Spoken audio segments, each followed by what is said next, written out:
Bonsoir,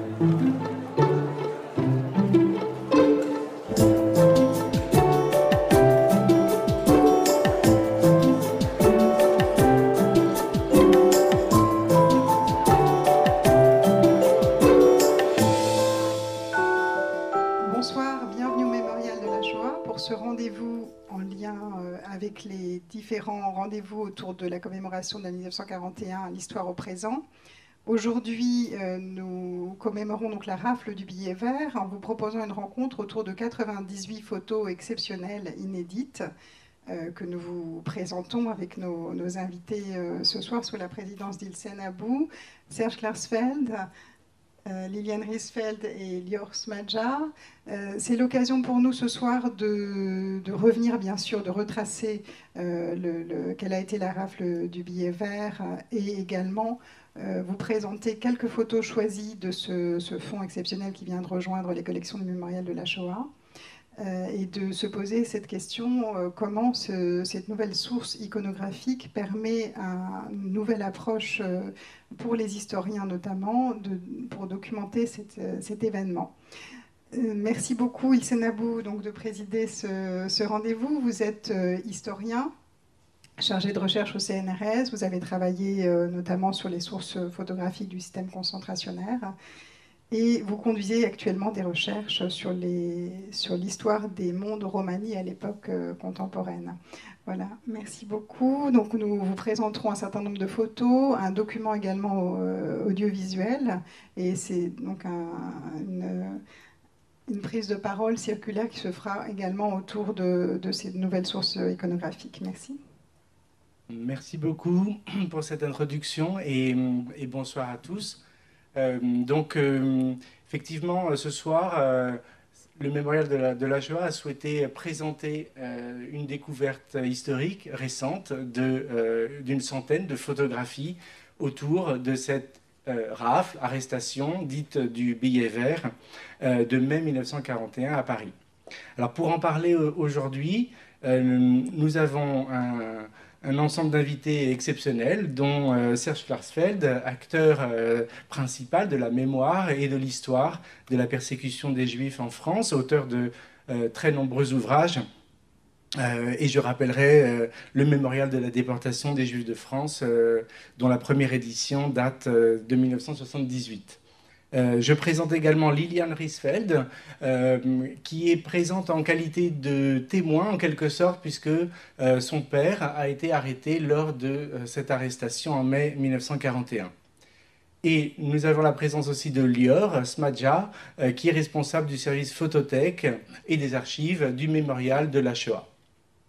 Alors, avant de vous donner la parole, j'avais préparé quelques notes autour de quelques questions que l'on pourrait poser aux images qui ont été découvertes récemment. Alors, la révélation de ces 98 photographies des arrestations des Juifs à Paris et de leur internement dans les camps du Loiret en mai 1941 pose des questions à la fois nouvelles et conventionnelles, comme toute découverte d'archives inédites. Je voudrais évoquer brièvement quelques-unes de ces questions qui se posent aux historiens face à ces sources visuelles particulières et évoquer quelques enjeux des recherches en cours et à venir. Toute série photographique, mais cela s'applique aussi à des images isolées, s'adosse à la notion centrale de corpus. Alors par corpus, il faut entendre les différents ensembles d'archives auxquels se rattache une série et qui permet d'appréhender à la fois le contexte de la production des images, la position du photographe, la diffusion et la conservation des objets visuels, mais aussi les motifs photographiés, bien sûr, ainsi que l'identité et la position des personnes visibles. Et c'est en procédant à ce découpage que l'on peut véritablement saisir la nature et le sens des images, ce qui nécessite par ailleurs de multiples outils d'analyse. Alors dans le cas présent, le cadre de production, qui sera évoqué ultérieurement, ne semble pas poser de questions et relève des photographes des compagnies de propagande allemandes en France, dont parfois seules les images témoignent du mode de travail et de leurs activités, réalisées dans le but de documenter l'activité au quotidien des autorités allemandes d'occupation et d'alimenter les services de presse allemandes en territoire occupé et la presse de collaboration. Dans le détail, il reste à saisir comment les missions étaient confiées au jour le jour aux opérateurs de ces compagnies et si ce reportage précis dont on va parler aujourd'hui fut ordinaire ou exceptionnel. et dans quel ordre de pratique photographique il s'inscrivait. On peut aussi se demander de quelle manière étaient réalisées, administrées et conservées les planches photographiques acquises récemment par le mémorial de la Shoah. Ces questions ne sont pas rhétoriques et inspirent des problèmes très concrets. Ainsi, les supports cartonnés découverts traduisent une production massive de contacts, c'est-à-dire des impressions à taille réelle de négatifs, collés sur des planches numérotées et qui laissent supposer une vaste organisation, la centralisation des planches, leur classement, leur traitement en vue de produire des moyens efficaces pour utiliser ces images, choisir parmi des centaines d'images celles qui pouvaient être diffusées, qui reflétaient l'exacte image que les autorités allemandes souhaitaient produire de leur action. Ces planches sont ainsi des témoins, en quelque sorte involontaires, de toutes les images que les photographes produisaient, respectant ou pas à la lettre les consignes qui leur étaient données, fabriquant des images qui étaient pour certaines exclues de toute diffusion, ainsi des images qui montrent incidemment des aspects des persécutions antisémites qui furent censurées et devaient rester invisibles. Et d'un autre côté, des images autorisées, censées rendre compte de l'efficacité de la répression des Juifs en France, mais une efficacité en quelque sorte édulcorée, calme et déterminée, mettant à distance la violence à l'œuvre et ses conséquences sur les victimes et leurs proches. Une deuxième étape de la contextualisation questionne la personnalité du ou des photographes dont l'identité pour ce genre d'image n'est pas toujours évidente. Alors, dans le cas présent, le travail de recoupement a permis d'identifier avec certitude le nom d'un photographe dont le parcours semble à plusieurs titres extraordinaire, ce qui peut éclairer les images produites en mai 1941, mais qu'il ne faut pas non plus surévaluer. La trajectoire de vie, à un moment donné, et dans un arc de temps défini très étroitement, ne permet pas toujours d'expliquer son activité à un moment donné et ne permet pas de retrouver les conditions dans lesquelles il a pris des photos des années auparavant.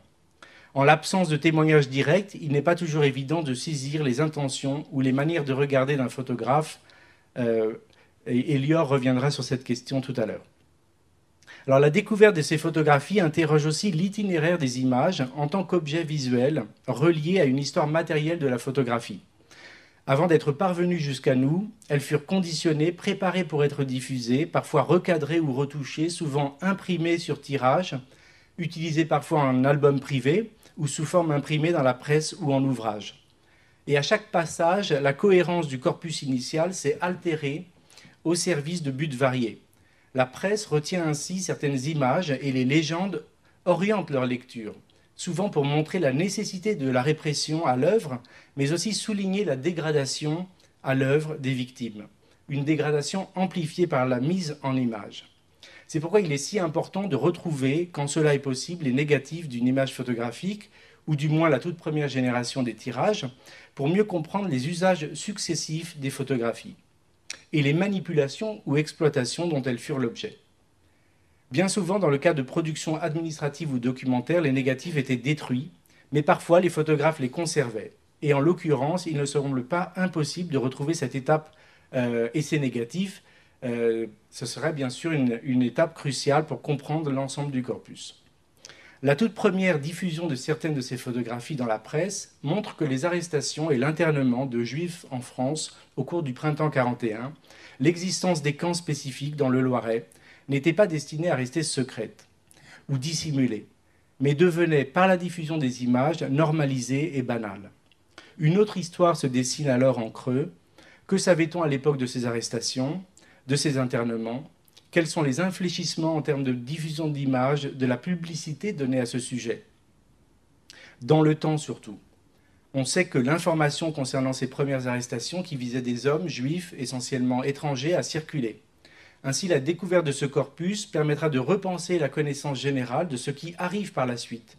Avec l'amplification du processus génocidaire et l'organisation des déportations en masse, la politique d'image a-t-elle évolué et dans quel sens ? Les arrestations des Juifs étrangers ont-elles engendré une plus grande diffusion d'images que les arrestations de Juifs français ? C'est quelques questions que l'on peut poser.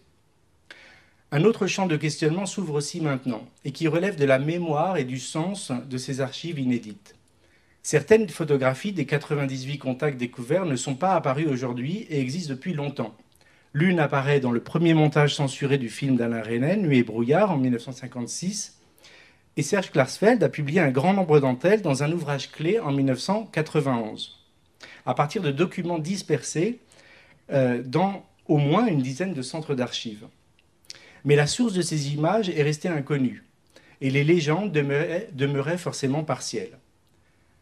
Ainsi, l'apparition d'une série presque complète permet de repenser l'histoire heurtée d'images d'abord publiées en partie, puis oubliées, dispersées, exhumées, enfin réinscrites aujourd'hui d'une autre manière dans la mémoire collective. Et que s'est-il passé dans ces divers intervalles ? Ces images montrent d'une manière évidente la collaboration active de la police parisienne, l'organisation méticuleuse et bureaucratisée des transports, mais aussi la présence, curieuse ou indifférente, ça reste à définir, des passants et des riverains, enfin le regard angoissé des familles et des hommes arrêtés. On peut se demander comment ces images, pourtant essentielles, ont-elles pu se dissimuler à nos yeux si longtemps ? Elles existaient depuis toujours et étaient connues, mais en quelque sorte, le chemin vers ce corpus complet n'était pas ouvert, et elles n'étaient pas encore visibles, peut-être, dans toutes leurs dimensions, en tant que récit visuel total d'une étape cruciale de la destruction à venir. C'est d'ailleurs à ce propos l'occasion de souligner un autre aspect des choses. Les planches acquises par le mémorial de la Shoah viennent rejoindre des collections visuelles et photographiques dont l'origine remonte aux origines même du Centre de documentation juive contemporaine, une collection à la fois unique et très originale si on la compare aux autres collections d'images relatives à la Shoah en Europe et dans le monde, une collection faite de sources officielles, de documents émanant de multiples institutions, mais aussi des familles, et donc d'une mémoire intime et personnelle des victimes des persécutions et de leurs descendants. Les historiens savent bien que derrière ce travail de collecte se cachent des archivistes infatigables, comme Lior Smadja et son équipe, qui ont rassemblé, après d'autres, cette archive et l'ont complétée aujourd'hui par cette découverte. Ces planches photographiques viennent ainsi compléter un recueil ancien et toujours vivant d'une collection à la fois claire mais aussi infinie. Chaque image complète les morceaux d'une histoire fragmentée par définition. Elles apportent leur part documentaire et aussi leur part sensible et viennent s'assembler à un corpus d'images reliées les unes aux autres et qui composent aussi le récit historique d'une mémoire française ouvert sur de multiples histoires reliées. Ainsi, le corpus des arrestations de mai 41 se rattachera-t-il à d'autres images qui viendront le compléter, en particulier le vaste corpus inexploité et encore méconnu des photographies des camps en France, où l'on voit par exemple comment s'installent et se sédimentent des camps comme Pithiviers et Bonne-la-Rolande, de cet immense archipel où furent internés des dizaines de milliers de juifs, républicains espagnols, antifascistes, communistes, mais aussi des personnes dites nomades à l'époque, roms, sinti ou gitans, dans des camps présents partout sur le territoire et qui ont laissé parfois si peu de traces. De la production à la diffusion et à la conservation, les cercles d'une contextualisation nécessaire permettent de mieux saisir l'histoire des images, mais ne préparent pas toujours à ce qui surgit dans les images elles-mêmes, les sujets, et qui imposent une observation en l'occurrence particulièrement perturbante. Pour saisir en effet la valeur de ces images, il faut se mettre dans les pas du photographe, revêtir en l'occurrence son uniforme allemand, regarder avec lui ce qui l'intéresse, ce qui attire son regard, saisir aussi la complaisance et le zèle des agents de police, la diligence au service de l'occupant, saisir la participation obéissante des agents de la RATP et autres agents municipaux. Mais aussi, bien sûr, regarder les visages des hommes arrêtés et tenter de saisir leurs conditions, leur état d'esprit, la raison de leurs gestes, de leurs mouvements face à la caméra d'un oppresseur, l'émotion des familles qui accompagnent leurs proches avant leur transport pour l'inconnu, leur incrédulité et les expressions de la nervosité, du refus de se résoudre à ce départ forcé, d'une volonté de savoir aussi qui s'exprime ici et là. Tout reste ainsi à écrire dans le détail, et il faudra sans doute plusieurs années aux chercheurs pour aboutir à l'analyse complète d'un corpus à peine découvert, comme il a fallu des années à des chercheurs néerlandais pour analyser l'intégralité des images d'un film réalisé par un soldat allemand au camp de Westerbork, aux Pays-Bas, qui documente le départ d'un convoi en mai 1944. Voici la couverture de cet ouvrage qui vient de paraître. Merci. Désormais, de très nombreux visages de ce film et surtout des personnes déportées ont ainsi été identifiées et on espère qu'il en sera bientôt de même pour les photographies des arrestations parisiennes de mai 1941 dont nous allons parler aujourd'hui. Et pour un propos peut-être général autour de cet épisode particulier, je donne la parole à Serge Klarsfeld. Voilà, je vais essayer de reconstituer Attendez, je le pense contexte. qu'on prend un micro. Merci. Je vais essayer de reconstituer le contexte historique dans lequel s'est déroulée cette rafle et expliquer les conditions dans lesquelles elle a eu lieu. En janvier 1941, le petit groupe de la Gestapo qui s'est installé à Paris se rend compte qu'en zone libre, il y a des dizaines de milliers de juifs qui sont internés et qu'en zone occupée, eh bien, il n'y a pas de camp pour les juifs et que c'est un peu paradoxal et qu'il faut remédier à cette situation inconvenante. Et donc, le chef de la police de sûreté et des services de sécurité, Helmut Knochen, un jeune philosophe, docteur en philosophie de 30 ans, Knochen doit obtenir ce résultat. Comment obtenir ce résultat? D'abord, il faut convaincre les autorités allemandes. Donc, le 28 janvier 1941, il adresse une note au commandement militaire allemand qui a le pouvoir policier en France et il explique que le 30 octobre 1940, donc quelques semaines auparavant, Himmler, le Reichsführer SS, a décidé de créer des camps de concentration dans tous les territoires occupés, des camps de concentration pour les juifs allemands, autrichiens, polonais et tchèques, puisque ces juifs-là, en raison de leur nationalité, sont en mesure de refluer vers le Reich et qu'il faut empêcher leur reflux vers le Reich.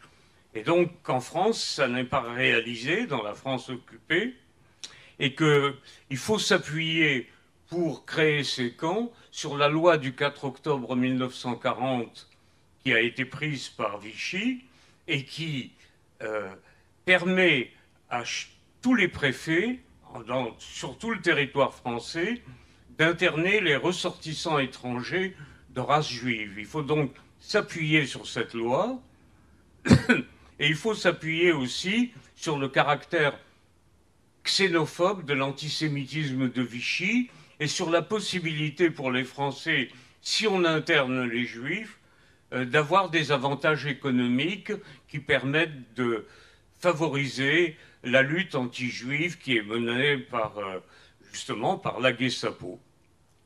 Donc, cette note est envoyée au commandement militaire et le 28 février, exactement un mois plus tard, Knochen a réussi à convaincre l'ambassade allemande à Paris, ambassade qui n'est pas ambassade auprès du gouvernement de Vichy, mais qui est ambassade auprès du commandement militaire allemand. Cette ambassade est dirigée par l'ambassadeur Abetz. La réunion, c'est Abetz, Achenbach, chef de la section politique de l'ambassade, et Zeichel, Théodore Zeichel, qui est probablement le fils naturel de Guillaume II et qui est l'expert des questions juives de l'ambassade. Et ils se réunissent, ces trois personnages, ces trois diplomates, se réunissent avec Dannecker, qui est le chef du service anti-juif de la Gestapo. Et Dannecker leur fait une conférence en leur disant, voilà, nous avons beaucoup travaillé, nous, à la Gestapo, on a établi un fichier des Juifs, un fichier avec 4 entrées alphabétiques, par nationalité, par profession et par adresse. Nous l'avons établi à la préfecture de police. Et il faut donc s'appuyer sur la loi du 4 octobre 1940. Et il faut que l'ambassade fasse pression sur le commandement militaire allemand, puisque c'est le commandement militaire allemand qui peut donner le feu vert à la Gestapo pour organiser cette rafle. Et le 27 mars, un mois exactement après, vous voyez, c'est donc très régulier, le chef de l'administration militaire allemande, Werner Best, qui est un des créateurs de la Gestapo d'ailleurs, Werner Best que j'ai contre-interrogé à un procès en Allemagne à la cour d'assises à Bonn, Werner Best communique au gouvernement français que des camps vont être créés, fait pression sur le gouvernement français, ce qui veut donc dire que et les diplomates et la Gestapo ont réussi à convaincre l'administration militaire allemande de donner le feu vert pour ces camps. Et le 28 avril, c'est donc un mois exactement après, donc quatrième réunion, cette fois-ci c'est le délégué du ministre de l'Intérieur de Vichy à Paris, M. Ingrand, le prédécesseur de Bousquet, qui informe les préfets qu'une rafle va avoir lieu dans la zone occupée. Il ne précise pas si elle aura lieu à Paris et dans les autres départements, mais dans les autres départements, il n'y a pas de camp non plus. Donc c'est à Paris que se concentre cette volonté de faire une rafle. Et 2 jours plus tard, le 30 avril, Ingrand convoque le préfet de police et lui dit que les listes ont été dressées d'arrestation par la Gestapo elle-même et que ces listes vont lui être communiquées, que dans une dizaine de jours, la rafle doit avoir lieu et qu'on doit interner les Juifs dans des camps qui seront dirigés par des officiers de gendarmerie. Et effectivement, entre le 30 avril et le 14 mai, eh bien, se met en place ce système, sauf que la préfecture de police, comme il n'y a pas encore eu de rafle, la préfecture de police invente un stratagème qui lui permet de ne pas avoir à mener de rafle dans la rue. C'est voyant, c'est difficile, alors qu'il convoque par un billet vert, elle convoque chaque personne dont le nom se trouve sur la liste dressée par la Gestapo, et grâce au fichier des Juifs, qui est le fichier de la préfecture de police, et ces Juifs sont convoqués, mais convoqués pour examen de situation, et on leur demande d'être accompagnés par un membre de la famille ou par un ami.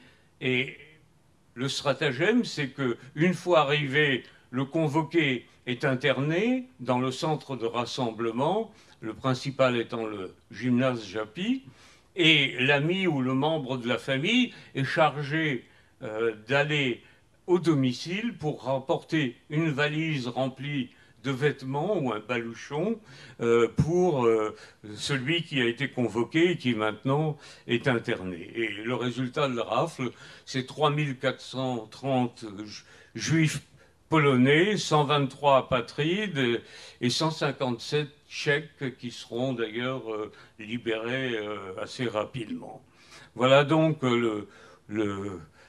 ce qu'a été cette rafle. La rafle elle-même, les photos montrent bien comment elle s'est déroulée. Les photos, nous en avons une bonne partie qui a été connue depuis longtemps, depuis d'ailleurs le moment où je me suis rendu en Allemagne au milieu des années 70, parce que le premier contact que j'ai eu avec le problème des photos, c'était que je me suis rendu compte que les photos du Val d'Hiv qui étaient montrées toujours n'étaient pas les photos des Juifs, mais étaient les photos des collaborateurs. Et je me suis rendu à l'agence France Presse, puisque les photos étaient marquées agence France Presse, et j'ai fait une enquête. J'ai demandé les photos. On a sorti les photos et j'ai vu que c'était des photos prises par un photographe de l'agence Havas, et que au dos de ces photos, l'agence France Presse, l'agence Havas ayant été nationalisée parce qu'elle était, elle avait traficoté avec la collaboration, eh bien l'agence France Presse a reçu des photos qui n'étaient pas légendées et ils se sont dit, c'est les photos des Juifs au Veldiv, ils se sont trompés, ils ont marqué cela, et ce sont devenus, et c'est resté pour, et même encore aujourd'hui, on publie ces photos, mais moi j'avais vu des photos, Sacha Guitry avait publié un livre sur 4 ans d'occupation, ça s'appelait, mais d'occupation au pluriel, et ça se terminait par son internement au Veldiv et à Drancy, parce qu'il était accusé de collaboration. Et il y avait une photo qui montrait les collaborateurs. Et je me suis rendu compte, et puis je parlais avec d'anciens internés au Veldiv, des enfants qui étaient au Veldiv, et ils me disaient on était sur les gradins, alors que la photo montrait sur la piste des femmes, des hommes sur la pelouse, alors qu'il n'y avait pas d'hommes sur la pelouse lors de la rafle du Veldiv, et donc j'étais absolument sûr que ces photos n'étaient pas les photos du Veldiv. Et je me suis dit à ce moment-là, eh bien, le sort des Juifs de France n'est pas documenté par la photo. Et donc je suis parti en expédition en Allemagne, et à Berlin, à Munich, en Allemagne de l'Est, et j'ai rapporté beaucoup de photos de la rafle de mai 41, de la rafle d'août 41. J'ai ramené de l'Allemagne de l'Est la photo de Bousquet avec Heydrich, la photo de Bousquet en col de fourrure avec les généraux allemands à Marseille. Et bon, voilà, donc ma contribution a été celle-là. Et en 91, donc 15 ans après, je suis reparti en expédition mais à travers l'Europe pour retrouver d'autres photos. Mon fils Arnaud est parti en Hollande où on a retrouvé des photos. Les photos sont dispersées un peu partout dans le monde. On peut les retrouver un peu partout. Et la chasse aux photos, c'est une chasse qui va continuer et on retrouvera sans doute pendant tout le XXIe siècle encore des photos dans les greniers, chez les brocanteurs, n'importe où. Mais je me suis attaché énormément toute ma carrière à publier les photos, l'album d'Auschwitz, l'album du Struthof, et puis le mémorial des enfants qui rassemble plus de 5000 photos ou 5000 visages d'enfants qui sont les fils et filles des déportés qui ont fait la chasse aux photos. Eh bien, il n'y aurait pas cette masse de photos qui est un héritage qui permet à ces enfants de rester vivants encore, une vie posthume en tout cas. Donc l'importance des photos, s'il y avait eu une seule photo des agents de police en train de traîner des familles juives dans la rue, on aurait gagné 20 ans dans la connaissance du rôle de Vichy dans la solution finale. Mais malheureusement, on n'a pas encore retrouvé ce qui est la priorité, c'est-à-dire une photo des enfants du Veldiv arrêtés, soit à l'intérieur du Veldiv, soit dans le camp de Pithiviers ou de Beaune-la-Rolande, soit dans leur trajet pour aller de Pithiviers-Beaune-la-Rolande à Drancy, ou bien du Veldiv pour aller dans les camps du Loiret. Et j'ai retrouvé une photo du Veldiv, mais c'est à la porte du Veldiv, à la Bibliothèque historique de Paris, la ville de Paris, en 1990.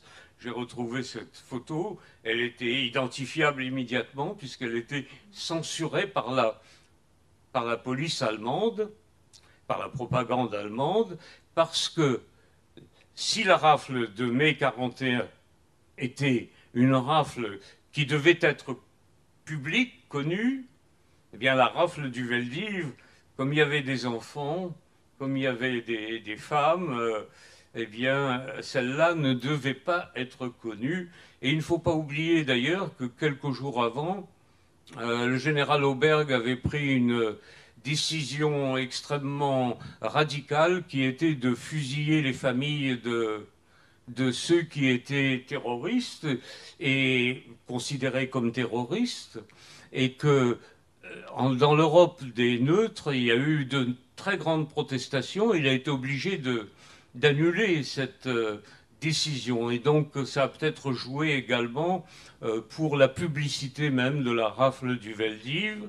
En tout cas, La seule photo retrouvée jusqu'aujourd'hui était censurée, mais je suis certain que ceux qui nous suivront, les dirigeants de la photothèque, Lior Smadja retrouvera peut-être un jour cette photo. Peut-être nous la retrouverons avant Lior Smadja, on ne sait jamais. Voilà. Mais elles existaient puisque on a la preuve pratiquement comment dire, que quelqu'un les a transportées en Suisse. Et donc c'est peut-être en Suisse. J'ai cherché en Suisse, mais pour le moment je n'ai pas encore trouvé. Voilà. Oui, ça viendra. Vous avez trouvé une photo de presse. C'est un photographe de presse qui a photographié les autobus. Donc, est-ce qu'il y a une suite à ça? Du Veldiv? Oui, c'est le matin, oui, c'est le journal Le Matin qui était collaborateur. Le journal Le Matin était collaborateur et sa collection a été attribuée à François, à la photothèque de François, la collection de photos du journal Le Matin. Mais il faudrait explorer les entrepôts où peuvent se trouver les archives du journal Le Matin. C'est une question de chance, mais certainement il y a encore beaucoup à découvrir. Mais il faut le faire parce que les photos jouent un rôle dans notre civilisation avec la télévision et le cinéma. En tout cas, ça joue un très grand rôle. Une seule question, puis après il y aura d'autres questions peut-être, mais ce que vous suggérez, c'est que cette arrestation massive en mai 41 est plus photographiable en quelque sorte parce qu'il s'agit d'hommes, parce qu'il s'agit d'étrangers. Bien entendu, cette rafle n'a pas ému particulièrement, je veux dire, les spectateurs. Il y avait des millions, 1,5 million de prisonniers de guerre. On pensait que je veux dire, le citoyen normal pouvait penser que ces juifs iraient dans un camp où ils seraient obligés de travailler comme les prisonniers de guerre. Donc il n'y avait pas une alarme, mais quand les enfants ont été arrêtés, quand les femmes ont été arrêtées, les vieillards ont été arrêtés, ben les Français ont réagi. Ça, c'est le mois d'août 1942, la grande rafle de 10 000 juifs de zone libre, 10 000 juifs étrangers, mais cette fois, il y avait des hommes, des femmes, des enfants et des gens âgés et inaptes au travail. Alors les Français ont réagi, peut-être plus facilement parce que c'était la zone libre, il n'y avait pas d'Allemands, mais en tout cas, les braves gens ont réagi, les élites spirituelles, les dirigeants de l'Église catholique et protestante ont réagi, les mouvements de résistance pas particulièrement. C'est véritablement le peuple français qui a réagi. D'accord, merci beaucoup. Alors, je voudrais donner la parole à Liliane Riesfeld. Peut-être, si vous voulez peut-être évoquer dans votre mémoire le souvenir de ce moment où votre père est arrêté. Je suis très gênée de parler après M. Klarsfeld parce que tout ce qu'il raconte, que nous savons tous, mais il le dit si bien, et c'est excessivement émouvant. Moi, j'ai un tout petit témoignage. Je n'avais pas 6 ans quand ma mère et moi, nous sommes allés au commissariat de police de Vincennes pour vérification d'identité. Mon père, ma mère et moi. Arrivés au commissariat, on a emmené mon père dans une autre salle et on a dit à ma mère de revenir avec des vêtements chauds et 48 heures de vivres. Il est évident que nous sommes retournés et que nous sommes revenus avec cette valise et ces vêtements chauds et de la nourriture. Voilà. Bon, nous savions que mon père partait à la gare d'Austerlitz, donc nous sommes allés à la gare d'Austerlitz. On n'a pas vu tout le monde, mais il y avait quand même beaucoup de femmes. Il y avait des hommes qui partaient avec leurs baluchons, et Dieu sait, des baluchons, des paquets, des valises, des sacs à dos, il y en avait à l'époque. Je n'ai pas vu mon père, ma mère n'a pas vu son mari, mais on a vu les gens partir. Et ensuite, nous savions qu'il était à Pithiviers, on lui a écrit, il nous a répondu. Moi, j'ai reçu de merveilleuses lettres d'amour de mon père, qui m'appelait sa bien-aimée, sa princesse, qui était fier que je porte l'étoile et que dans l'avenir, je serai une grande mademoiselle. Voilà. Nous sommes allés 3 fois à Pithiviers. Nous l'avons vu 3 fois. Il aurait pu se sauver. Il ne l'a pas fait. Il avait fait un enfant en France. Est-ce qu'il serait mieux ailleurs? Est-ce qu'il aurait une autre vie? Je ne sais pas. Alors me voici avec ma grand-mère et ma petite cousine. Alors ma grand-mère, quand elle a été arrêtée en 1943, elle a mis tous ses bijoux. Convaincue qu'elle allait aller dans un autre monde, elle a mis son collier de chien, ses bijoux. Elle est partie, heureuse, habillée pour une destination inconnue. Ma petite cousine, Monique Kaufmann, qui était née en 1939, n'est pas revenue avec son frère et ses parents. Voilà. C'est un souvenir que j'ai. Voilà, c'est tout ce que je peux vous dire. Je suis un tout petit témoin par rapport à la connaissance et à toute l'historiographie de M. Klarsfeld. Mais nous sommes encore nombreux à être omniprésents. Nous sommes les témoins, les derniers témoins. Moi, la question que je me pose, mes enfants, mon fils, ma fille, mes petits-enfants seront mes témoins, mais est-ce que les témoins des témoins seront-ils encore crédibles? Ça, c'est une question philosophique que je me pose, qui est excessivement inconfortable à mes yeux. Nous croirons-nous? Il faut vivre jusqu'à 220 ans. Écoutez, on dit il y a un proverbe yiddish qui dit jusqu'à 120 ans comme à 20 ans. J'attends. Alors mon père, voilà une photo de Pithiviers. Mon père envoyait des photos avec souvenirs de vacances. Il est à l'extrême droite, élégant, beau. Il paraît que je lui ressemble. Je suis flatté.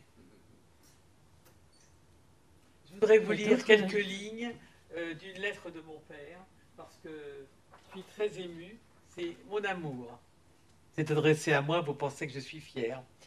Je fais maintenant un grand voyage, ma chérie. Je ne sais pas quand je reviendrai, mais ce que je me souhaite, c'est de trouver belle et bien portante, avec une bonne éducation, une bonne élève. Une fois arrivé à la maison, je serai très très content. Écoute maman, ne la laisse pas pleurer et fais attention qu'elle mange bien. Je te quitte mon trésor, je t'embrasse, sois belle, forte, en bonne santé, et je penserai à vous deux, à toi et à ta maman. Alors au revoir mon cœur, sois courageuse et tout finira bien. Ton papa qui t'aime de tout son cœur, il aime sa princesse et la maman de sa princesse. C'est une merveilleuse lettre d'amour, j'en ai plusieurs et je suis très très émue et surtout très fière. Voilà d'autres photos de Pithiviers. Mon père est au premier plan, c'est la corvée de Pluche. Mon père ne devait pas savoir éplucher des pommes de terre, puisqu'il lit un livre au premier plan. Et la seconde, il regarde les gens jouer aux échecs. Oh, je suis très ému quand même. Voilà, les photos de mon père aussi, avec une Canadienne, et puis un jeu d'échecs. Alors, je vais vous raconter une petite anecdote des chaussures.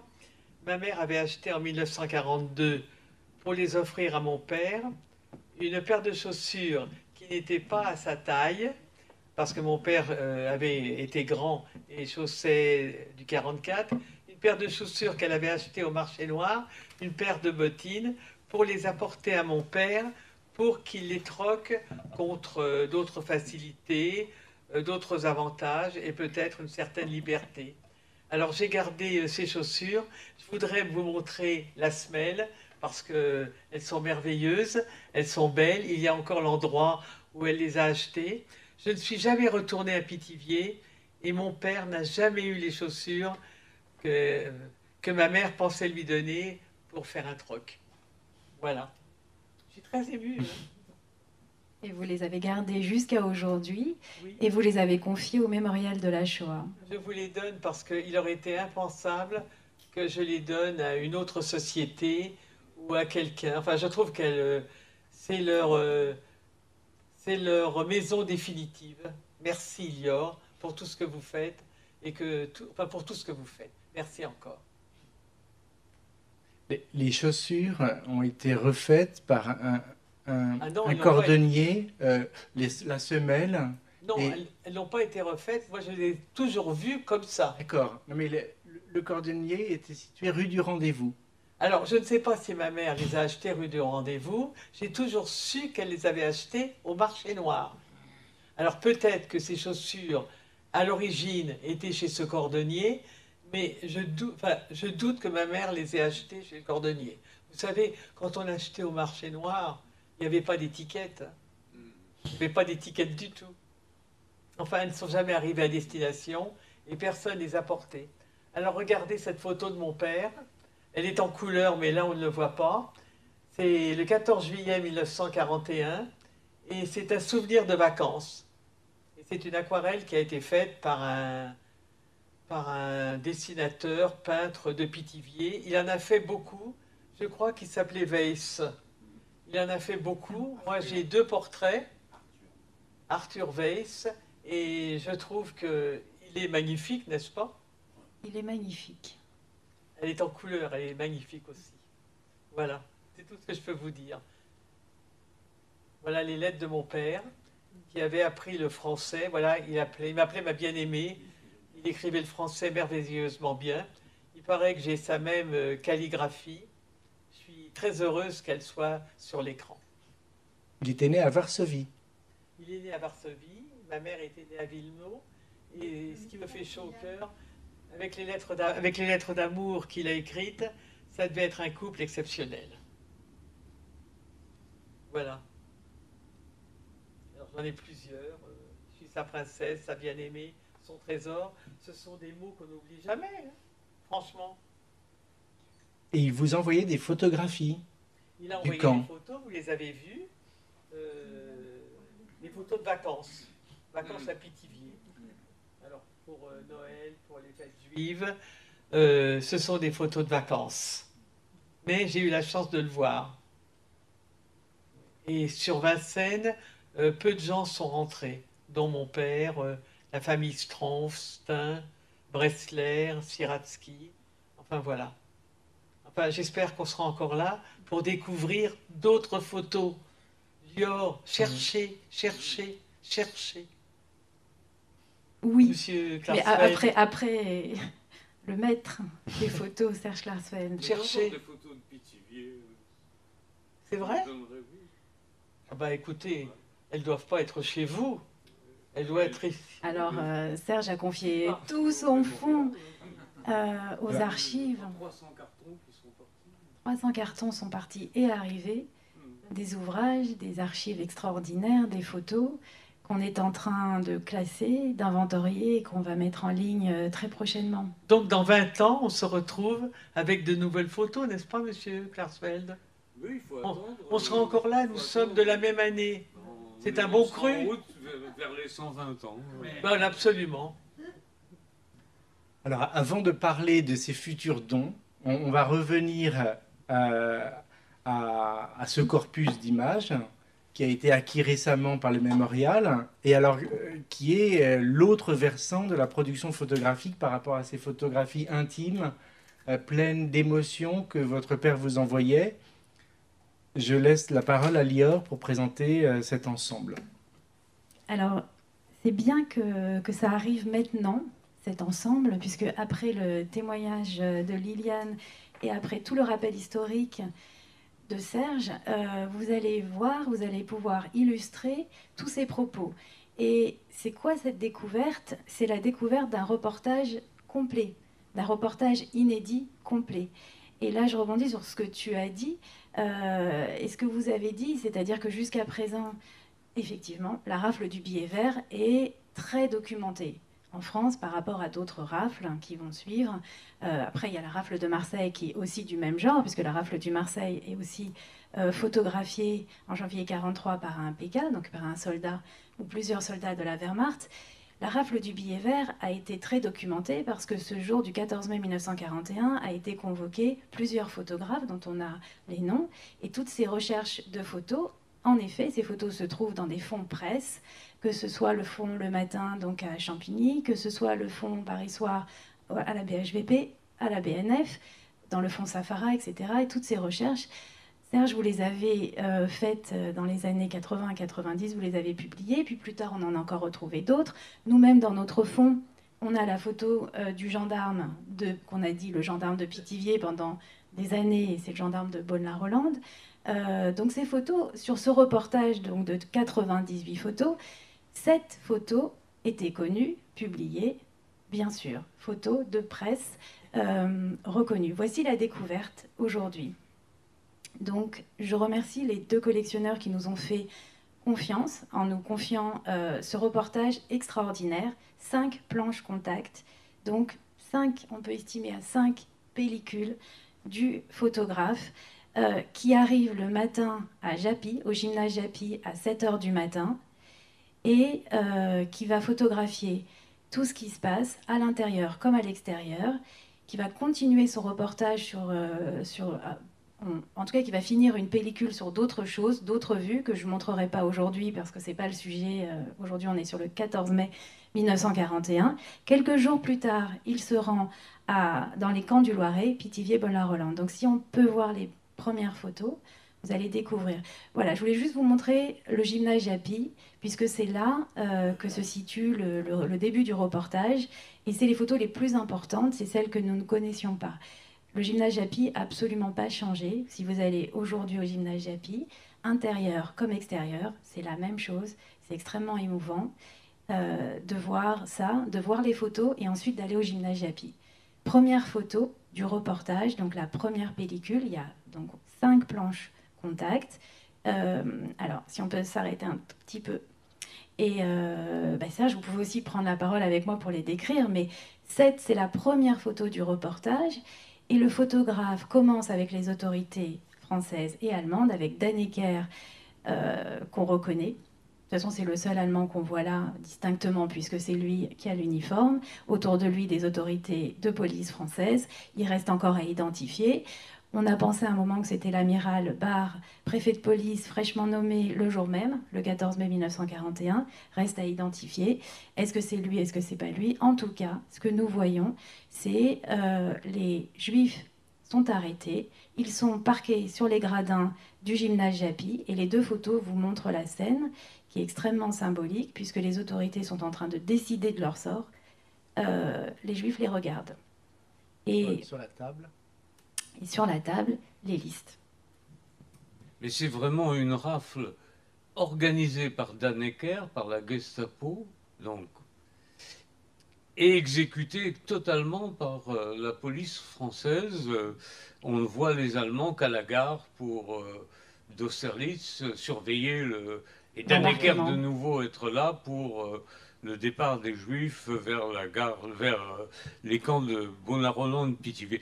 Il faut aussi peut-être insister aujourd'hui sur le fait que les Allemands ont fait connaître cette rafle par les photos qu'ils ont prises et par la couverture de presse, et que la République française, en 1900, dans la fin des années 50, a censuré la photo du gendarme. De ce même reportage, d'ailleurs. Elle a été censurée par la République française. On a mis un poteau. On a mis un poteau pour cacher le képi. Le képi. Donc c'était assez mal fait pour que René dise quand même la complicité de Vichy est bien là, mais pour que son film puisse passer, en effet, il a dû être obligé de cacher le képi du gendarme. Les photos suivantes. Nous sommes à l'intérieur de Japy. Donc là, ce que je vais vous montrer, c'est vraiment la narration. On va suivre le reportage photo. Bien sûr, je ne peux pas vous montrer les 98 photos, mais vous allez comprendre au fur et à mesure tout le regard du photographe et tout ce qui va se passer sur cette rafle. L'intérieur de Japy. Donc ça, ce sont des photos inédites pour celles... Alors moi, je suis à gauche, mais... c'est à gauche, et à droite, la photo était connue, mais on avait un petit peu de mal à comprendre pourquoi il y avait des femmes sur cette photo.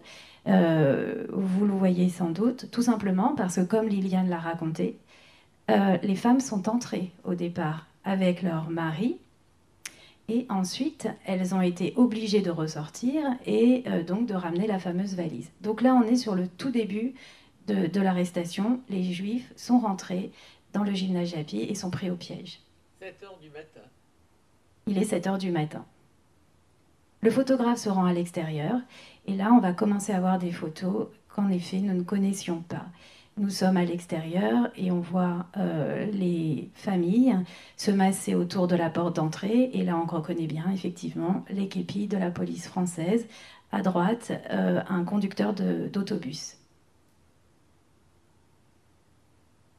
Photo extrêmement émouvante. Et pour vous, Liliane, j'ai fait ce que vous m'avez demandé, le portrait. Là, vous avez 2 photos qui se suivent dans le reportage. Vous reconnaissez, bon, vous voyez la police qui est en train de séparer un homme d'une femme. La femme, dont on voit très bien le visage et on reconnaît le col, est maintenant en train d'embrasser son mari et de lui dire adieu. C'est une photo, moi, qui m'a émue, parce que c'est une photo qui m'a émue dans le sens... ils ne se sont pas posé la question, vont-ils s'embrasser encore? Vont-ils pouvoir encore s'aimer? Mais avant tout, vont-ils se revoir? Et moi, je la compare à la photo de Doisneau. C'est notre baiser à nous. Enfin, c'est comme ça que je l'interprète. Oui, et du coup, je dis la même chose maintenant. Le baiser de Doisneau, et cette photo donc montre l'arrestation et la séparation. Elle est excessivement émouvante. Le noir et blanc ressort, et puis on voit bien la police française indifférente qui regarde ailleurs. Voilà, et là vous avez des visages. Donc on a fait un appel à témoins il y a quelque temps pour que les gens puissent venir, les familles puissent venir reconnaître une grand-mère, une mère. Voilà. Il faut se dépêcher. Il faut se dépêcher, mais on a un futur, mais on n'a plus d'avenir. Mais vous avez des enfants qui, voilà, qui connaissent votre visage, le visage des grands-mères, des grands-pères. Donc voilà, on peut voir la photo suivante. Nous sommes toujours dans la séparation. Là, on a un bébé sur l'image et la police française qui entoure toujours ces couples et ces familles.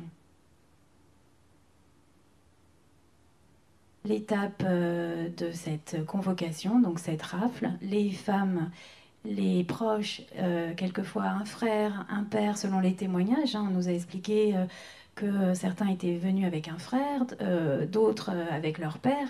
Quelquefois, le père a accompagné ses enfants. On a eu des témoignages comme ça.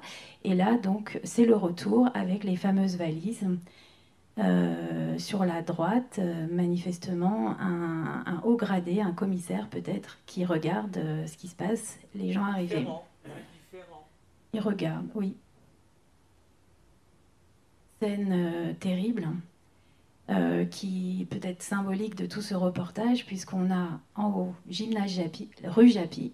On reconnaît le gymnase, donc comme je vous disais, qui n'a absolument pas changé. Cette femme éplorée, le visage extrêmement angoissé, qui essaye d'expliquer, de demander des explications. Ça, on le sait par les témoignages. Donc toutes ces photos, elles vraiment, vous pouvez les appliquer sur tout ce qu'on a entendu et lu jusqu'à présent et qu'on n'avait jamais vu. Les valises au sol, un landau et des gens qui parlent entre eux. Là aussi, on se remémore les témoignages des femmes qui disent à un moment donné, on n'a plus accepté du tout qu'on rentre dans le gymnase et nous devions faire la queue avec nos valises et marquer le nom de notre mari, de notre père sur la valise. Et les gens font la queue. Le landau est d'époque. Le landau est d'époque. Voilà, les photos suivantes continuent à montrer cette scène. Donc alors je dis souvent les femmes parce que c'est quand même ce qu'on voit sur ces photos, la multitude des épouses et des enfants qui les accompagnent. Et toujours les policiers sont bien là et encadrent tout ce qui se passe. Avec des curieux qui passent.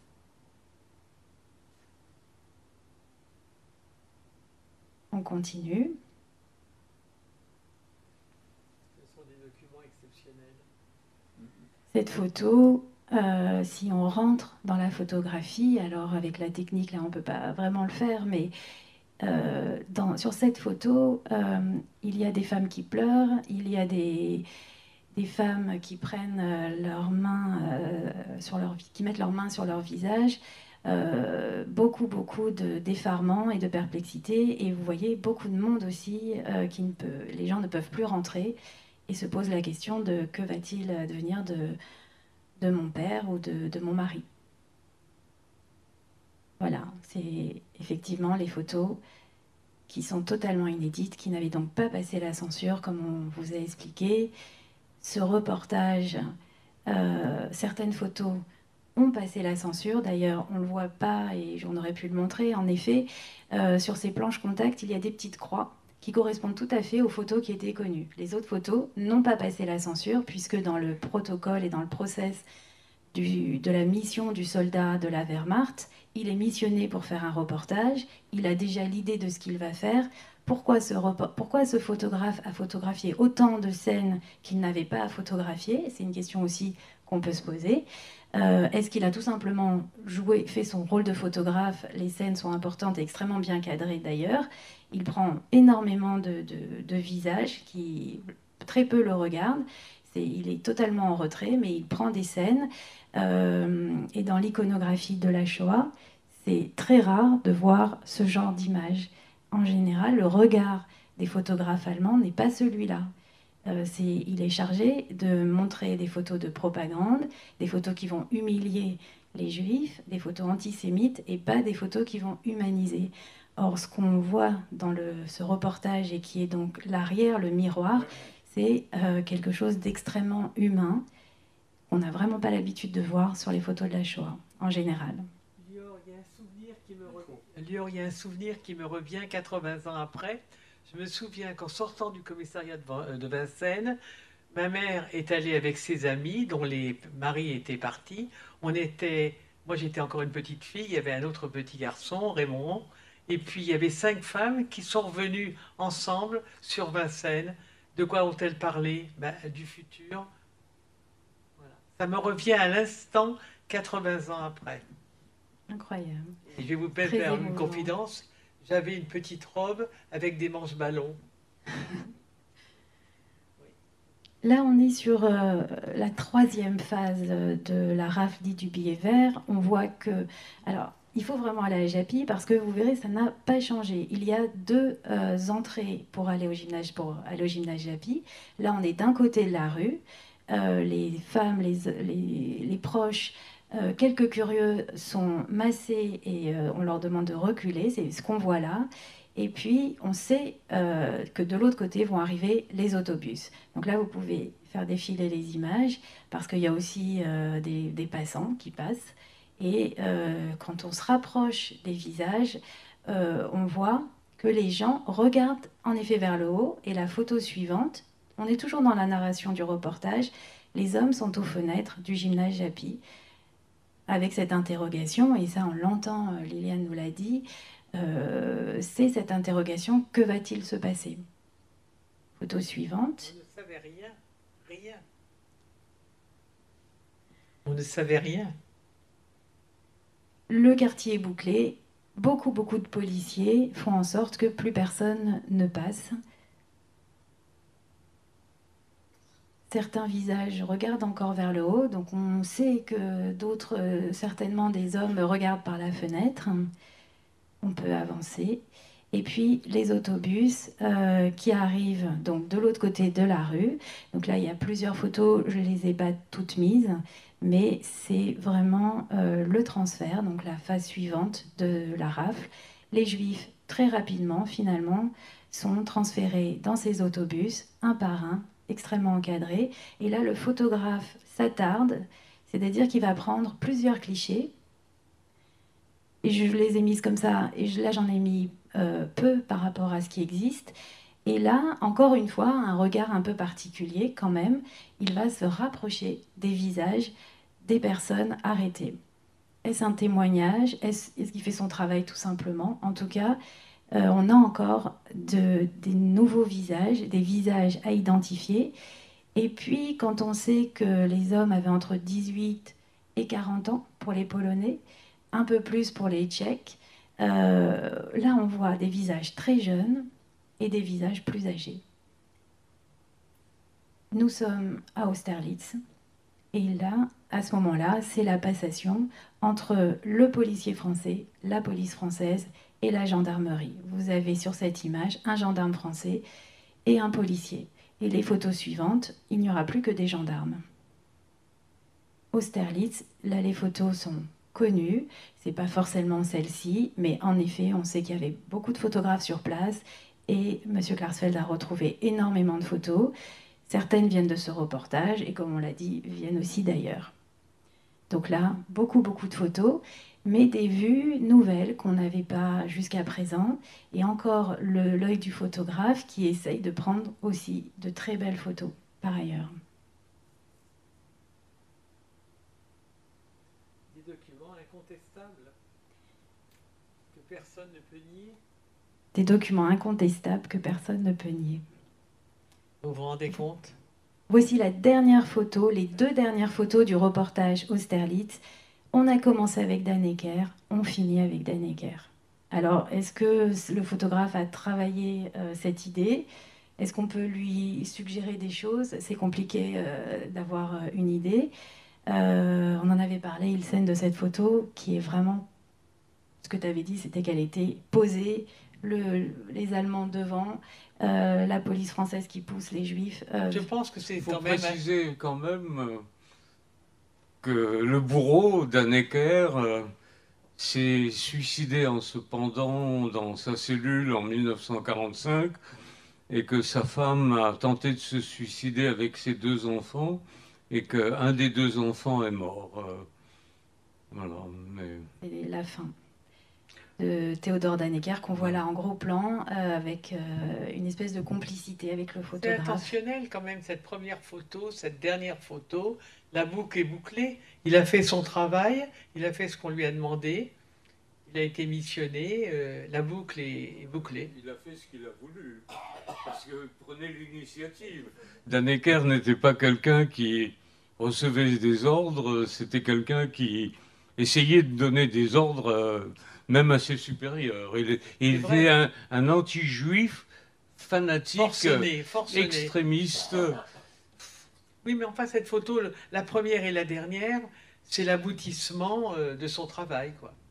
Il a remis son chef... Non, l'aboutissement de son travail, c'est le départ pour Auschwitz, c'est Oui, pas le départ. vous avez Et d'ailleurs, il a dirigé l'escorte du premier convoi du 27 mars 42 jusqu'à Auschwitz. Ah, je ne savais pas. Pour se rendre compte, oui. Ah, je ne savais pas. Oui.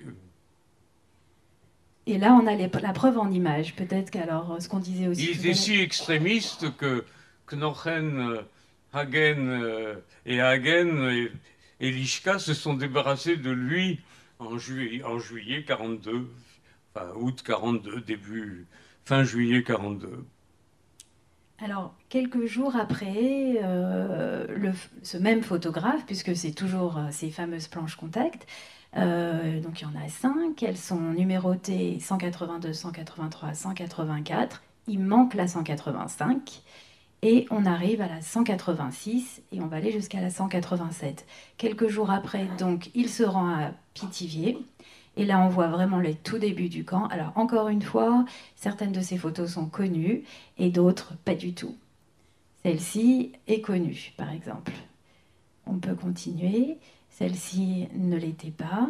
Et on a comme ça plusieurs moments où on voit les internés, donc les premiers jours du camp. Nous n'avions pas accès aux baraques. Moi, par exemple, sur la photo que je viens de voir, je vois que les chalits, c'était de la paille. Nous sommes toujours restés à l'extérieur. Nous n'avons jamais su, ni vu, enfin moi, pas du tout, ce qu'il y avait à l'intérieur des baraques. Donc là, c'est vraiment les premiers jours où c'est la paille qui les accueille. Et ça, on entend très bien aussi dans les témoignages. Ils sont arrivés, c'était de la boue. Ils n'avaient rien à manger. Et c'est la paille qui était sur les chalits. Là, elle est installée. On verra sur d'autres photos qu'elle n'était même pas encore installée. Voilà une photo où on voit un ensemble de personnes dont on pourrait vraiment reconnaître les visages. Alors, cette photo, voilà. Et là, peut-être que c'est intéressant d'avoir un éclaircissement historique. On voit ici la fameuse baraque noire, qui est un hangar. Et c'est une photo très rare, parce que la baraque noire existe en photo, mais elle est souvent cachée par des internés qui tout simplement se prennent en photo. Et ici, vous l'avez parfaitement dans sa longueur. Et c'est cette baraque noire qui, au moment de l'arrivée des familles du Veldiv, les familles ont été parquées dans cette baraque noire. Une fois que toutes les baraques quand les familles du Veldiv sont arrivées, petit à petit, les baraques ont été remplies. Nous sommes à Pithiviers. Lorsqu'il y a eu plus de place, il restait encore 2500 personnes, des familles, des femmes, des enfants, des hommes. Ces familles ont été parquées pendant plusieurs jours dans cette baraque noire. Et dans les témoignages, notamment celui d'Annette Gragère, elle raconte comment cette baraque était terrifiante pour elle, puisqu'ils sont restés plusieurs jours, et cette baraque a été le témoin de ces drames, de ces séparations, d'abord des hommes, après des mères, et puis les enfants sont encore restés. Donc si on voit les photos suivantes, cette fois-ci, on est à Bonne-la-Rolande. Donc on est toujours dans la narration du reportage, et on voit d'autres vues de ces familles, de ces hommes, de ces juifs étrangers, dans les premiers jours de leur internement à Bonne-la-Rolande. La fameuse photo dont on a parlé plusieurs fois ce soir, donc le gendarme, donc pendant des années on a dit que c'était le gendarme de Pithiviers, c'est le gendarme de Bonne-la-Rolande, la photo est prise à Bonne-la-Rolande, il en fait plusieurs, ce photographe, et celle qui va rester dans les mémoires et dont nous avons l'original au CDJC, c'est la photo qui se situe à gauche. Une évidence de tout ce qu'on a dit, la collaboration de la gendarmerie de Vichy. C'est pas du tout de la négation, là c'est de l'évidence même. Voilà, le reportage est maintenant terminé. Donc encore une fois, je vous ai présenté une partie de ces images. Le reportage en entier est visible au centre de documentation en salle de lecture.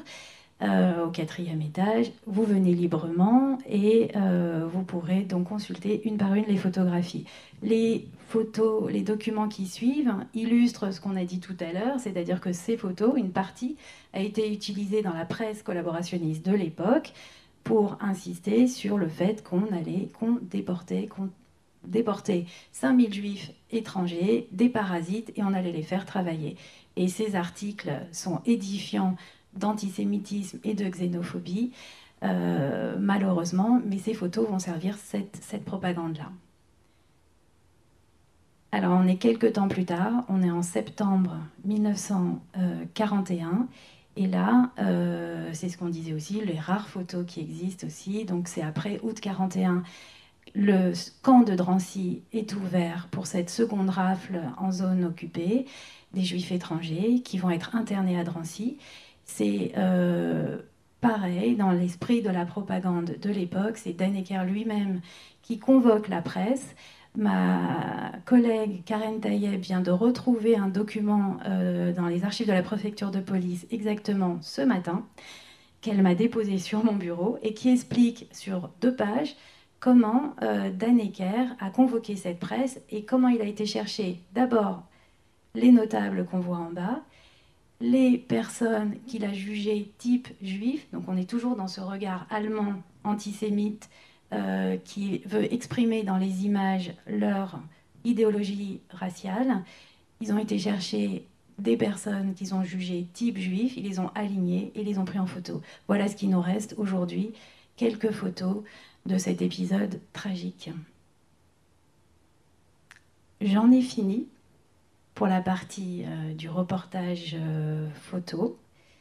Donc soit nous passons à la deuxième découverte, soit vous avez des questions.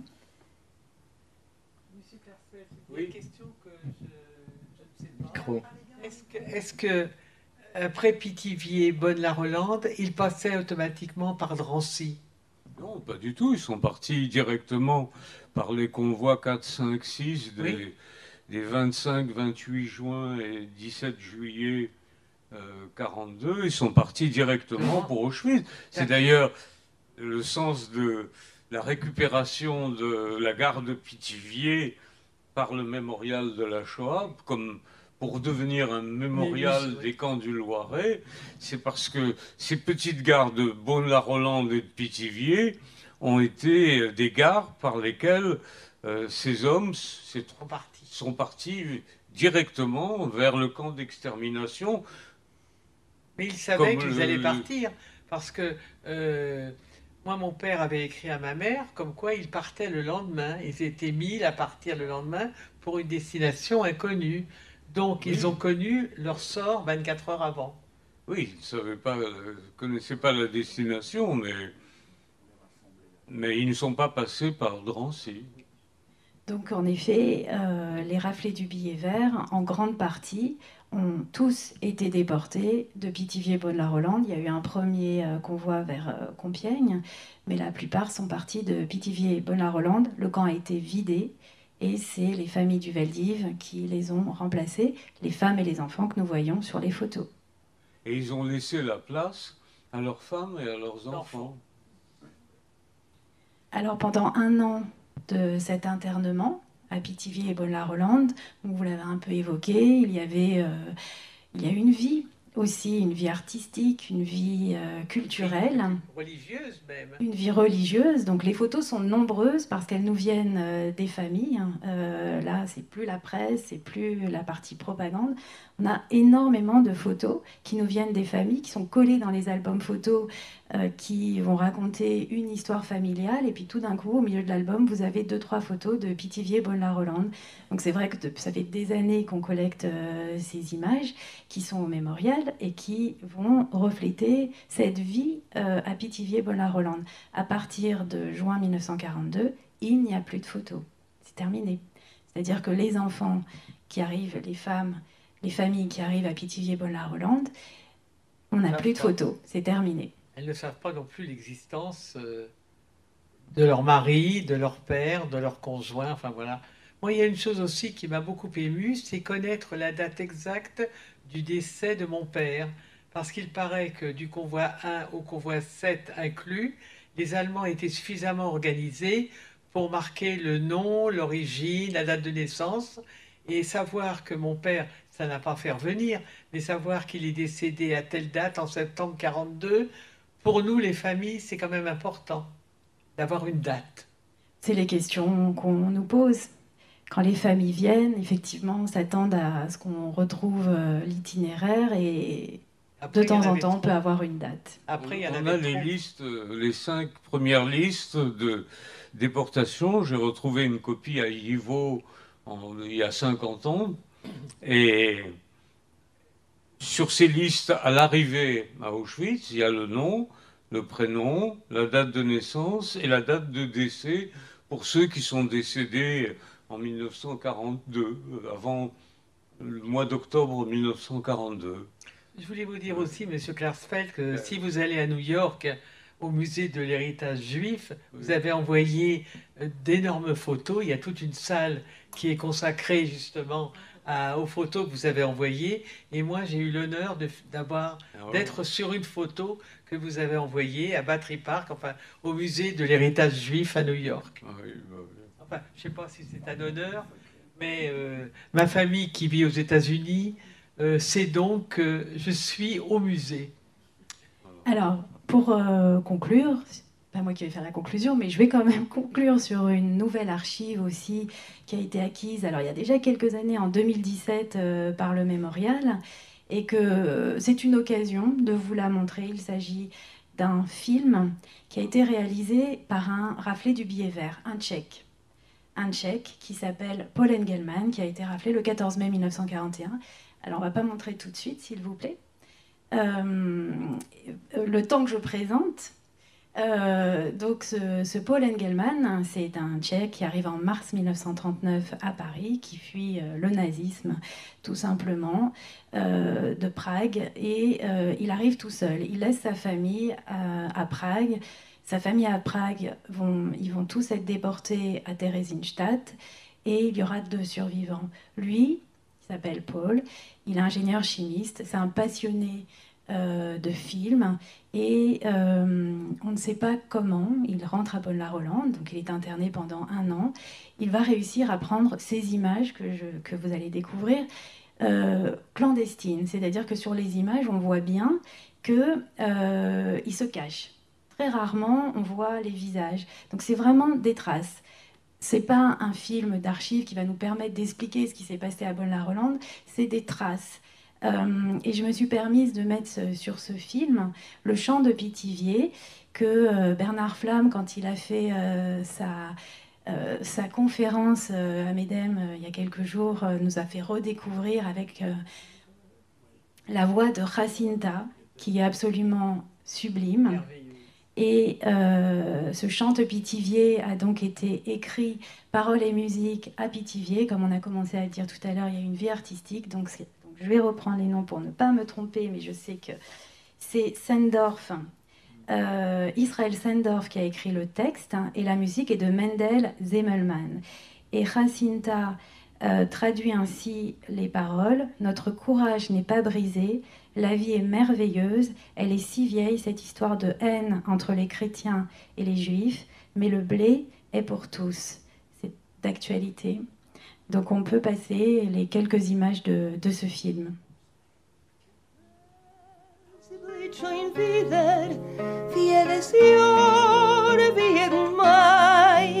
I du Mensch sei seinen Brüder, es muss die Welt noch werden frei.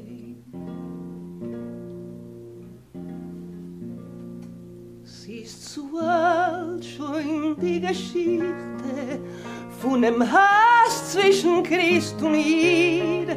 Schreit das Herz, es ist nicht richtig, in Dreußens Welt verabblied. Seht, die Welt, sie blüht schon wieder, wie jedes Jahr, wie jeden Mai. I du Mensch sei seinen Brüder, es muss die Welt noch werden frei.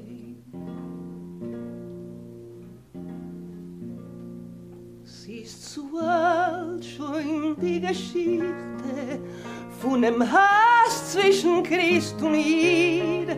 Schreit das Herz, es ist nicht richtig, in Dreußens Welt verabblied. Seht, die Welt, sie blüht schon wieder, wie jedes Jahr, wie jeden Mai. I du Mensch sei seinen Brüder, es muss die Welt noch werden frei. Seht, die Welt, sie blüht schon wieder, wie jedes Jahr, wie jeden Mai. I du Mensch sei seinen Brüder, es muss die Welt noch werden frei.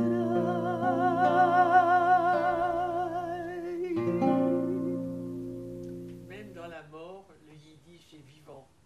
Et là, vous voyez Pavel Engelmann, Paul Engelmann, qui se filme. Et on sait que c'est sa fiancée qui a récupéré le film. On ne sait pas comment. Elle a récupéré ce film. Est-ce qu'il a voulu donner le témoignage de quelque chose ? Il reste encore beaucoup à dire sur ce film, mais vraisemblablement, on est à la fin. On est en 1942, on est à la fin, c'est avant leur déportation. Ce film a été retrouvé en 1947 par les seuls survivants de sa famille de Prague qui avait émigré à Londres. Et je remercie cette famille qui nous a permis aujourd'hui de montrer ce film. Le film complet, il sera visible au CERCIL. Voilà, je vous engage vraiment à le voir et à le découvrir. Merci beaucoup. Donc on a un peu de temps encore pour discuter, je crois, tous ensemble. Pas de temps de questions, je crois, malheureusement. Mais ce que l'on a perçu, c'est l'intérêt historique de la série photographique. Peut-être on reparlera du film après.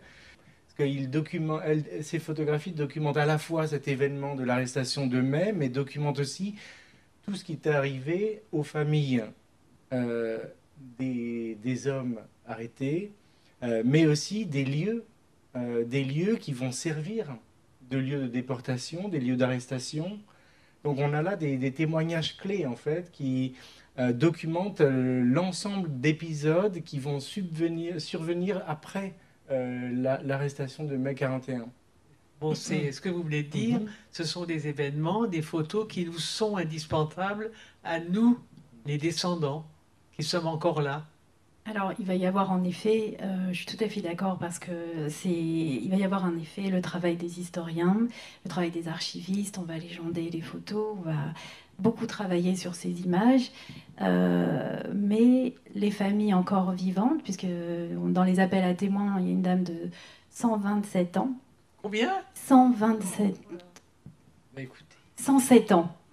107 ans, Ah bon, qui avait 27 ans. Voilà, j'ai fait un petit rapprochement trop rapide. 107 ans, qui avait 27 ans, quand elle a accompagné son mari, et qui peut encore, à Japy donc, qui peut peut-être se retrouver sur ces images. Il y a des enfants, comme vous, Liliane, qui peuvent aussi se retrouver sur ces images. Et donc ces photographies sont bien sûr, d'avoir retrouvé ce reportage photographique, c'est bien sûr pour la mémoire de toutes ces victimes. Ça réveille nos mémoires à nous. Je ne sais pas si vous en voyez l'impact, mais je veux dire, de les regarder, ça rappelle des souvenirs qu'on avait occultés pendant tellement d'années, ou dont on n'avait pas voulu parler. Mais je suis sûre que ce soir, demain, après-demain, il y a peut-être d'autres souvenirs qui vont revenir, parce que chaque photo nous parle. Ce n'est pas nous qui sommes là, mais elles nous parlent, elles nous comprennent, elles nous aident à vivre, à survivre. Bien sûr, hein, c'est exceptionnel. Moi, je suis sûre que ma mémoire va se réveiller et que dans 20 ans, je vous raconterai encore plein de choses. Hein. Ben, Liliane, on sera là. On sera là. On sera là, on sera là, Monsieur Klarsfeld. Et on continue à collecter vos témoignages. Vous savez, comment dire, quand les événements entrent dans l'histoire, quand le temps passe, d'autres événements arrivent, d'autres catastrophes arrivent. Oui, mais ceux-là... Le micro. Oui. Je ne suis pas aussi pessimiste que vous. Pas pessimiste, je suis réaliste simplement. Alors que moi, je suis optimiste Voilà. quand même. Voilà. Ce que vous voulez dire, c'est que ces images ont un pouvoir d'incarnation. C'est-à-dire qu'elles vont aussi incarner terme. des voix, des souvenirs Moi, je vous dis, qui je ne pense sont que pas ce encore soir, dits. demain, Alors on doit partir. Rendez-vous au mémorial pour tous vos souvenirs, pour vos albums photos. Et c'est pas moi qui vais faire le dernier mot, mais merci. Et c'est moi qui vous remercie tous pour vos contributions exceptionnelles et très intéressantes. Et merci au Mémorial d'avoir organisé cet événement. Et bonne soirée à tous.